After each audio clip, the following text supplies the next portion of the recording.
Hi guys, Rich from Richmond Gaming. Hope everyone is doing fantastically well. And carrying on from our 11 rules that catch players out in Marvel Crisis Protocol, in this video today we're going to be looking at beam attacks. Now first of all, what are beam attacks? Well, beam attacks are a special type of attack that damage all characters, both allied and enemy, within the width and length of the given beam attack. So you identify a beam attack when you look at the range on the attack itself, and you will see the letter B placed before it, followed by a number. The number being the range tool that you use to work out where the beam can go. Now, where a beam attack also differs is you don't have to target one specific enemy character. You can just place the attack in any direction from the edge of your attacking character's base. And then any characters whose bases are contacted or overlapped by the range tool are considered to be in range of the attack. To use the attack then, the enemy character pays the power amount and then makes a series of individual attacks targeting each enemy character that is in the attacker's line of sight and in range. These attacks are then resolved in any order of the attacking player's choice, and each attack must be fully resolved before moving on to the next. But rather than me just talking you through how that looks, let's jump into a real life example and we can play that through each attack once at a time. So we can see in this example, we've got Mr Sinister, Thanos and the Red Skull who are on the blue team. And then we have Quicksilver, Magneto, Sabertooth, Toad and Mystique who are on the red team. It's Mr Sinister to activate, and he has decided that he is going to use the genetic splicing attack, which is a beam 4 attack that costs 1 power, and place it over hitting as many characters as possible. Now to see this a little easier, let's jump over to TTS and we can take a look at what that looks like. So we can see here that Mr Sinister has taken his beam 4 attack, genetic splicing, and he's placed it over so it is hitting both Quicksilver, Magneto, Sabertooth, Toad and Mystique.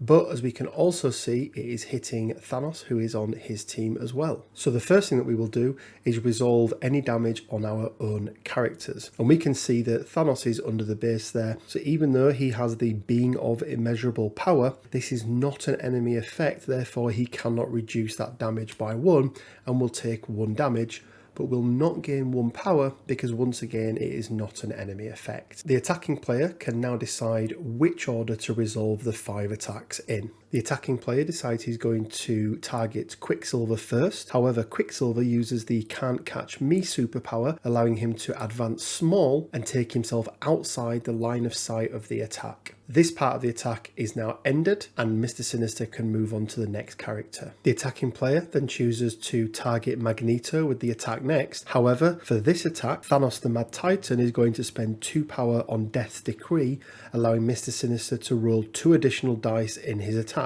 The attack is then resolved as normal, with Mr Sinister gaining 1 genetic sample token, and because damage was dealt, gaining 1 power from Red Skull's Cabal leadership ability. The attacking player then decides to target Mystique. However, Mystique has stealth, therefore we need to check and make sure that Mr Sinister is within range 3. As we can see clearly from this shot, Mystique is outside of range 3 of Mr Sinister, therefore Mr Sinister cannot target Mystique, so cannot attack her with the beam, even though it is a beam 4 attack. He still needs to be within range 3 if the character has stealth. As he cannot attack Mystique, Mr Sinister then decides he's going to make an attack against Sabertooth. One thing to note here is that whilst Thanos has paid 2 power on the attack that was targeting Magneto, this attack onto Sabertooth is treated as a completely separate attack. Therefore, Mr Sinister does not gain the 2 additional dice. Nor can Thanos pay the 2 power again, as it can only be used once per turn. Mr Sinister resolves the attack against Sabertooth in the normal way, doing 2 damage, therefore gaining 1 power from the Red Skull affiliation once again, and also gaining 1 genetic sample.